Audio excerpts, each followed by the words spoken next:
100 करोड़ से ऊपर के जो लोग इन्वेस्टर हैं उनको सिंगल विंडो सिस्टम दिया जाएगा। ना आपको कॉरपोरेशन से परमिशन लेना है, ना ग्राम पंचायत से।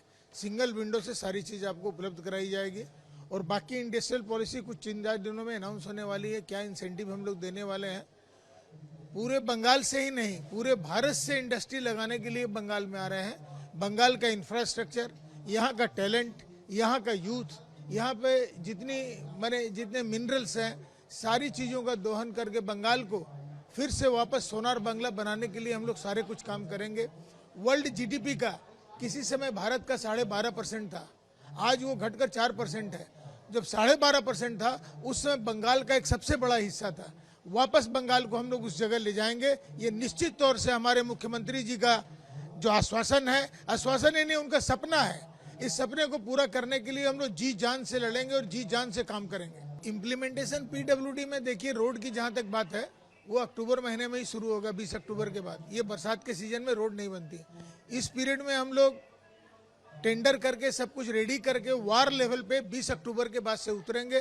जो 3 महीने में बंगाल में एक तस्वीर बदलती हुई नजर आए कि पीडब्ल्यूडी ने काम किया। लोगों को हम लोग मुंह से नहीं बोलेंगे आमी करेছি, जो गत सरकार करतो, लोग देखे बोलबे काज होएছে।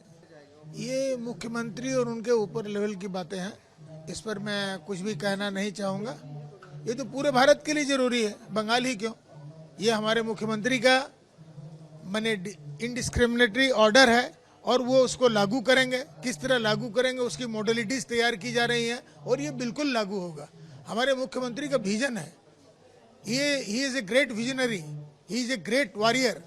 उनके बारे में जितना भी कहूँ मैं उतना कम है। और अमित शाह जी ने कहा है ये भारत के जितने भाजपा शासित प्रदेश है सब में यूसीसी लागू होगा।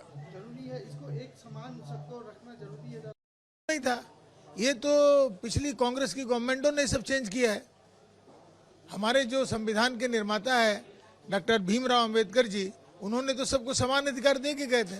ये तो कांग्रेस का जुल्म है कि जो इन्होंने हमारा हाथ से सारा कुछ छीन लिया है। जो एक्शन लेना है, वो जो आदेश करेंगे हमारे मुख्यमंत्री, उनके आदेश के अनुसार सारा काम होगा। लॉ एंड ऑर्डर सिचुएशन को क्या लगता है कि बड़ा बूस्ट मिला है इस तरह का बिल राज्य में लाकर? ये बिल से ही नहीं, बंगाल की पुलिस को कभी कंपेयर किया जाता था स्कॉटलैंड यार्ड से। उनको काम करने नहीं दिया गया तो इसलिए वो टेबल के नीचे घुस जाते थे।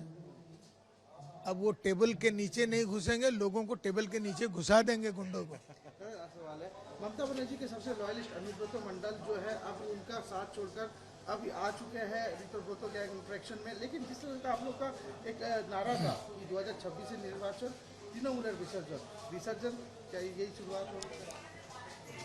विसर्जन हो चुका, विसर्जन के बारे में क्या कहना है। देखिए, ये प्राइवेट लिमिटेड कंपनी है।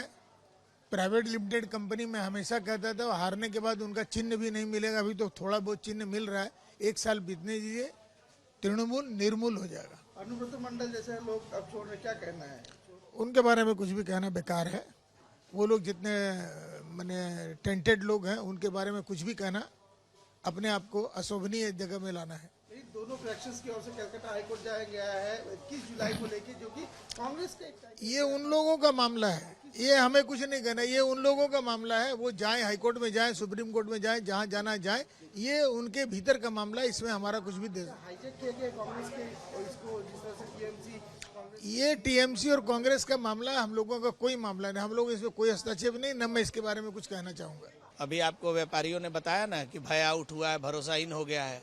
इससे बड़ा और विकास के लिए आपको क्या प्लेटफॉर्म चाहिए? 2 महीने की सरकार ने 2 महीने के अंदर ही एक नई उद्योग का उद्घाटन किया है। एक दूसरे में माननीय गृह मंत्री जी अमूल का एक फैक्ट्री का इनॉग्रेशन करने, शिलान्यास करने आ रहे हैं। सिंगूर के माटी पर एक बड़ा फैक्ट्री आ रहा है। लगातार माननीय मुख्यमंत्री ने कहा है कि हम हर महीने एक बड़ा उद्योग पश्चिम बंगाल में लाएंगे। आप इससे समझ पा रहे हैं कि लोगों के अंदर, व्यापारियों के अंदर एक कॉन्फिडेंस जगह है कि हम पश्चिम बंगाल में एक बड़ा उद्योग कर सकते हैं। पश्चिम बंगाल उद्योग के लिए बहुत ही अच्छा स्कोप यहाँ पे है। बस एक ही समस्या थी यहाँ, एक असुरक्षा और दूसरा सिंडिकेट राज। उससे बचने के लिए ही लोग डरते थे। लोग ने अपना व्यापार समेटना शुरू कर दिया था। अब लोगों की वापसी हो रही है और बहुत तेज़ी के साथ बंगाल में व्यापार उद्योग पनपेगा, आगे बढ़ेगा और यही विकसित पश्चिम बंगाल का सबसे बड़ा मॉडल तैयार होकर आपके सामने आएगा। आज आप यहाँ देखिए, यहाँ कई हजार व्यापारी अपना प्रोडक्ट लेके आए हैं और कई हजार लोग देश के अलग अलग कोने से यहाँ व्यापार के लिए आ रहे हैं। तो निश्चित तौर पर बंगाल का नया रूप देखने को मिल रहा है। ये वही व्यापारी हैं जो व्यापारी कल तक चंदा देते देते थक जाते थे। आज ये व्यापारी फुल कॉन्फिडेंस के साथ काम कर रहे हैं, क्योंकि पार्टी ने भी और सरकार ने भी कहा है कि आपको व्यापार करने में कहीं कोई बाधा नहीं आएगी। निश्चिंत होकर व्यापार करिए, ना किसी को कट मनी देना है, ना ही कोई सिंडिकेट चलेगा। सिंगल विंडो है। पश्चिम बंगाल को विकास करने के लिए जो जो भी आवश्यकता है, हम लोग डबल इंजन की सरकार मजबूती के साथ, वो भी डबल इंजन, दोनों चलने वाला इंजन एक साथ तेजी के साथ चलेगा और बंगाल विकास के पथ पर द्रुत गति से आगे बढ़कर एक विकसित बंगाल बनेगा। अभी पिछले दिनों विधानसभा में हम लोगों ने इस बिल को इंट्रोड्यूस किया था और उसके बाद गवर्नर साहब का हस्ताक्षर होने के बाद ये लागू हो गया है। अब गुंडागर्दी करने वाले लोगों की खैर नहीं है। अगर आप गुंडागर्दी करते हैं, मॉब लिंचिंग करते हैं, कहीं किसी व्यापारी के ऊपर अत्याचार करते हैं, तो आपके संपत्ति को जब्त करके उससे उनका हर्जाना पूर्ति किया जाएगा। हम अब पश्चिम बंगाल में किसी भी तरह से किसी भी अराजकता को बर्दाश्त करने की स्थिति में नहीं है। जीरो टॉलरेंस के फार्मूला पर चलेंगे। साथ ही साथ आने वाले समय में हमारे एक और बिल हम लोग लेके आ रहे हैं, यूनिफॉर्म सिविल कोड। वो आने के बाद आपको ऐसे ही समझ में आ जाएगा कि पश्चिम बंगाल के लोगों के मन में थोड़ा बहुत जो डर है, वो डर भी समाप्त होगा। हम लोग एक साथ पूरे बंगाल के लोग मिलकर बंगाल को तेजी के साथ आगे ले जाएंगे, जिससे भारत के विकास में बंगाल अपनी अहम भूमिका निभाएगा। यूसीसी का भी कमेटी फॉर्म कर दिया गया है, अब उसका भी रिव्यू शुरू हो गया है, लेकिन अपोजिशन इस पर लेकर बड़े राजनीतिक तीखी राजनीति में। अब हमको बताइए, विरोधी राजनीति करने वाले लोग बीजेपी का झंडा पकड़ लें, क्या करें? जिनका काम विरोध करना वो विरोध करेंगे। लेकिन आप मुझे बताइए कि कौन सा ऐसा देश, कौन सा ऐसा समाज है जो नहीं चाहता है कि सबको एक बराबरी का हक मिले? एक ही देश में 3 तरह का कानून चलेगा क्या? चलना चाहिए। बीजेपी का ये जब से बीजेपी का स्थापना हुआ तब से हमारा एजेंडा रहा है और हम अपने एजेंडा को पूरा करने के लिए पुरजोर प्रयास कर रहे हैं। किसी भी प्रदेश में 2 महीने की सरकार ने इतना काम किया हो, ऐसा उदाहरण आप मुझे नहीं दिखा सकते हैं। अनुब्रत मंडल जो सबसे लॉयलिस्ट कहे जाते थे ममता बनर्जी का, आज वो उनका साथ छोड़ के फैक्शन में जा रहे हैं। क्या करना चाहिए? आप लोगों का तो जो नारा था 2026 निर्वाचन, क्या वो सपना साकार? थोड़ा पीछे चल जाइए ना। 1998 के पहले कांग्रेस की सबसे लॉयल नेता थी ममता बनर्जी। इन्होंने कांग्रेस को धोखा देकर नया पार्टी बनाया, सारे कांग्रेस के नेताओं को तोड़ा, सीपीएम के लोगों को तोड़ा, बीजेपी के नेताओं को प्रलोभन दिया। जो जैसा करता है, न्यूटन का तीसरा नियम हर क्षेत्र में लागू होता है। आप जैसा करेंगे यही भोग के जाना है। एक ऐसा राजनीतिक दल जिस दल का नेता लोग पार्टी के फाउंडर को ही पार्टी से निकाल दिया, ये उदाहरण भी देखने को मिल रहा है। उनका फोटो हटा दिया। लोग बोलते थे कि ममता बनर्जी का तस्वीर हटा देंगे तो आप पंचायत का चुनाव नहीं जीत सकते हैं। आज वो टीएमसी बनी है जो ममता बनर्जी, अभिषेक बनर्जी का फोटो उठाकर अपने कार्यालय से बाहर फेंक रहे हैं। जैसा करेंगे वैसा भरना है, इसी को कलयुग कहते हैं। उनका बहुत सारा टेस्ट होगा, उनको टेस्ट करने का जरूरत नहीं है। बंगाल का बच्चा से पूछ लीजिए, बंगाल के संसाधन को लूटने वाला कौन है, यहाँ के भ्रष्टाचार का मेन मास्टरमाइंड कौन है, उसका लाभार्थी कौन है। अभिषेक बनर्जी ज़्यादा दिन जेल के बाहर नहीं रहने वाले हैं। बहुत जल्द वो पकड़े जाएंगे और लंबे समय तक जेल में रहेंगे।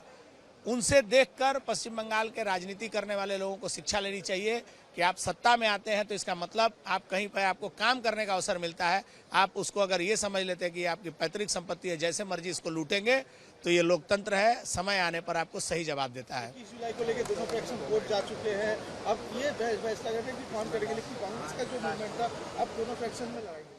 देखिए, 21 जुलाई को जो लोग शहीद हुए थे, वो जिस इशू को लेकर उनकी शहादत हुई थी, वो पहचान पत्र को लेकर आंदोलन था। चुनाव में जो गलत तरीके से मतदान होता था, छप्पा वोट होता था, उसके खिलाफ कांग्रेस की मुहिम थी, युवा कांग्रेस की, उसमें हुआ था। वो एक बड़ा आंदोलन था। लेकिन उस आंदोलन को लेकर ममता बनर्जी ने उस आंदोलन का उत्सव रूप दे दिया। उनके पार्टी के लोग शहीद हुए, उनके शहादत पर चिंता करने के बावजूद के बदले ममता बनर्जी जी उसका उत्सव मनाने लगी, नाच गाना होने लगा, डीम भात चलने लगा। ये ज़्यादा दिन तक नहीं चलता है। वो पार्टी में चला गया था शहादत दिवस। अब सही मायने में जो लोग मारे गए हैं उनके परिवार को न्याय मिलेगा, ऐसा हम लोगों को भी उम्मीद है। हमारी जो सरकार है वो संवेदनशील सरकार है। आपने देखा है पिछले दिनों कई घटनाओं में हमने पूरे बारुईपुर की समस्या हो, चाहे तारातल्ला की घटना हो, माननीय मुख्यमंत्री जी का मानवीय रूप देखने को मिला है। लोगों को जो चाहिए उससे अधिक बढ़कर मुख्यमंत्री जी ने उनको सहयोग किया है। आने वाले दिन में हम उस आंदोलन में भी मारे गए लोगों को श्रद्धा सुमन अर्पित करेंगे, उनके परिवार को न्याय मिलेगा, इसका प्रयास करेंगे।